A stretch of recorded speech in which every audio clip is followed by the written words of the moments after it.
अस्सलामु अलैकुम वरहमत उल्लाह। एक शख्स अक्सर एक बूढ़ी औरत से संतरे खरीदा करता था। वज़न व पैमाइश और कीमत की अदायगी से फारिग होकर वो संतरे को चाक करता और एक दाना अपने मुंह में डाल के शिकायत करता कि ये तो खट्टे हैं, और ये कह के कि वो संतरा इस बूढ़ी औरत के हवाले कर देता।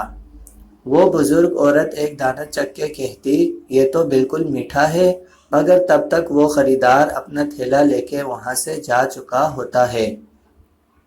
इस शख्स की ज़ौजा भी हर बार इसके साथ ही होती थी। इसकी बीवी ने पूछा, जब इसके संतरे हमेशा मीठे ही निकलते हैं तो ये रोज का ड्रामा कैसा है? इस शख्स ने मुस्कुरा के जवाब दिया, वो बूढ़ी अम्मा मीठे संतरे ही बेचती है, मगर गुर्बत की वजह से वो खुद इसको खाने से महरूम है। इस तरकीब से मैं इनको एक संतरा भला किसी कीमत के खिलाने में कामयाब हो जाता हूँ। बस इतनी सी बात है। इस बूढ़ी औरत के सामने एक सब्जी फरोश औरत रोजाना ये तमाशा देखती थी।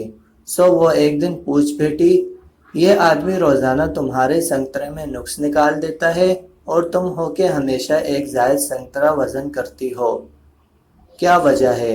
ये सुन के बूढ़ी औरत के लबों पर मुस्कुराहट खिल गई और वो गोया हुई, मैं जानती हूँ कि वो ऐसा मुझे एक संतरा खिलाने के लिए करता है और वो ये सोच बैठा है कि मैं इससे बेगाना हूँ। मैं कभी ज्यादा वजन नहीं करती। ये तो इसकी मोहब्बत है जो तराजू के पल्ले को बोझल कर देती है। मोहब्बत और एहतराम की मुसर्रतें इन छोटे छोटे मीठे दानों में पन्हा पन्हा है।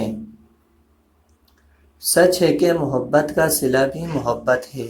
अगर आपको वीडियो अच्छी लगी हो तो वीडियो को ज़रूर लाइक करें, चैनल को भी ज़रूर सब्सक्राइब करें और इस पैगाम को ज़्यादा से ज़्यादा शेयर करें। जज़ाकल्लाह। अल्लाह हाफ़िज़।